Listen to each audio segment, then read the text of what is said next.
Magandang araw mga kaibigan. Bigyan natin ng reaction opinion itong post by Daily Tribune. Payag ito ni DILG Secretary Jun Vic Rimulya. Interior and Local Government Secretary Jun Vic Rimulya said there is no warrant of arrest against Senator Rodante Marcoleta, who recently claimed he had received information that a warrant could soon be issued against him. Ito ang sabi niya ni Rimulya, no case filed against him, Marcoleta. Yan ang sabi niya sa Daily Tribune, noting that charges must first be filed before a warrant can be issued. For a warrant to occur, a charge must be filed against him at the Sandigan Bayan. I know of no such charges being filed. So, sinasabi ni Secretary Jun Vic, wala pang kaso na naisampa ng ombudsman sa Sandigan Bayan. So, sinerch ko sa Google, sa AI, did the ombudsman file plunder charges against Senator Marcoleta? Ang sagot dito is yes. The office of the ombudsman, Field Investigation Bureau has officially recommended the filing of plunder and indirect bribery charges against Senator Marcoleta. The criminal complaint was formally lodged within the anti-graft agency on May 18. Ito na. May kaso na siya. Although, ang pagkakaintindi ko, naka-ready na sa ombudsman, ipafile na lang sa Sandigan Bayan, naka-ready na. Parang ganun din yung mga kaso ni na Escudero, ni na Villanueva. Di ba yun ang in-announce na ni Boying Rimulya na hinog na, i-file na. Kaya lang, nakakapagtaka, pagkatapos na bumaliktad yung dalawa, wala na, tahimik na si Ombudsman Rimulya. Sinisingil na siya ngayon. Yung sabi niyang hinog na, isasampa na, nasaan na? Wala na. Dahil bumaliktad na yung dalawa. So ito kay Rimulya, ito, opinion ko na lang ito Talagang siya ang isusunod para maubos o mabawasan ang mga senators na kukontra sa kanila, lalo na yung pagpapatuloy ng flood control scam na investigation. Galit na galit sila kay Marcoleta at kailangang mawala siya sa landas para wala nang mangulit. Kasi grabing kakulitan si Senator Marcoleta para sa taong bayan ang ginagawa niya. Sabi nga niya, kahit aristuhin nila ako, don't worry. I will never stop pag-imbestiga nitong pinakamalaking nakawan na nangyari sa ating bansa. Kahit ikulong nila ako. Wow. And for that, ito na nga, sasampahan siya ng kaso at susunod na yan yung warrant of arrest. Nagawa nila kay Jinggoy. Kung nagawa nila kay Jinggoy, kaya rin nilang gawin kay Senator Marcoleta. Kaya, itong last week, umugong ang balita na nandyan na yung warrant of arrest. Ka-ready na. Kailang ang mga PNP, CIDG, nag-atubili, wala daw gustong mag-serve ng warrant of arrest. Yun yung balibalita.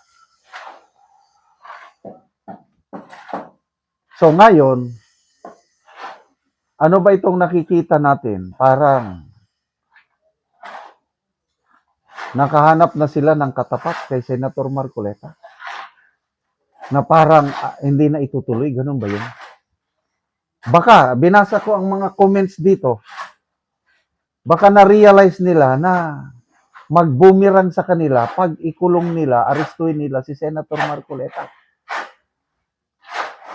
May kumalat na kahapon ba yun? May kumalat na post, lumalabas sa post na nagsalita ang executive minister ng iglesia na we are one. Ang sakit ng isa, sakit naming lahat. Ang karangalan ng isa, karangalan naming lahat. Parang ganun. Kasi ganun naman talaga ang body of Christ, Iglesia ni Cristo, Church of Christ. Nagkakaisa yan. At saludo ako itong pagkakaisa ng mga kapatiran natin sa Iglesia ni Cristo. Hindi kaya nahimasmasan, kung sa Bisaya, ano ba yung nahimasmasan? Nagising sa katotohanan na kung ituloy nila ang pag-aresto, pagkulong kay Marcoleta is mag-boomerang sa kanila. Nakahanap sila ng katapat kay Marcoleta. Sige lang, subukan nyo. Yung mga nababasa kong comments, kahit hindi ako member ng iglesia, sinasabi ng karamihang comments, Katoliko ako, born again ako, evangelical, Muslim ako, kailang makikiisa ako sa mga kapatiran sa Iglesia ni Cristo pag galawin nila si Senator Marcoleta. So, mabuhay ka, Senator Marcoleta. Maraming sumusuporta sa inyo, sa inyong dalawa ni Senator Jinggoy. Yan ang kailangan natin, mga taong may paninindigan.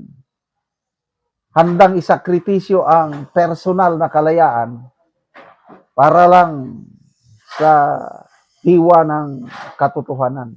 Hindi katulad yung dalawa, yung naghudas, na wala na, safety na sila eh.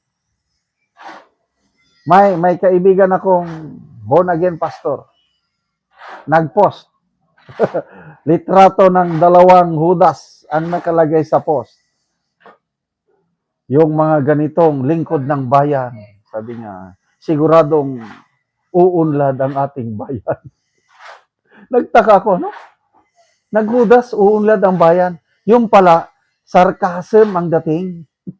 Patutsada.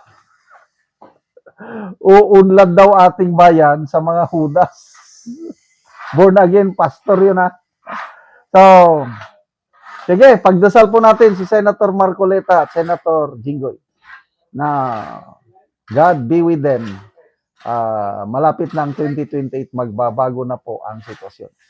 Salamat mga kaibigan sa inyong pagsubaybay sa channel na ito. Nakakatulong kayo ng malaki sa tribong talandig ng Bukidnon dahil ang income natin sa channel na ito is pantulong po sa tribo.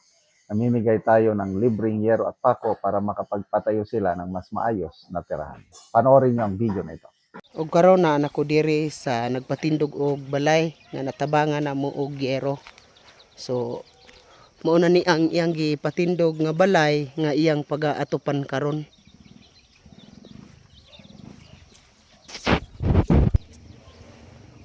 So mag-atop na ni siya karon sa gitabang sa iya nga yero. So mao na ni ang gitabang sa iya nga yero nga iyang iatop karon.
O karon human na gyud sa pag-atop ang ginatabang nga yero.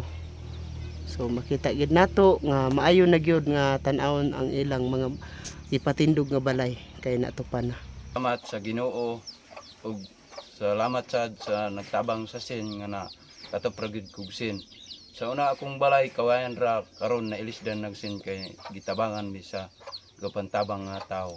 So daghang salamat ug salamat sad sa labaw sa makagaon. Salamat.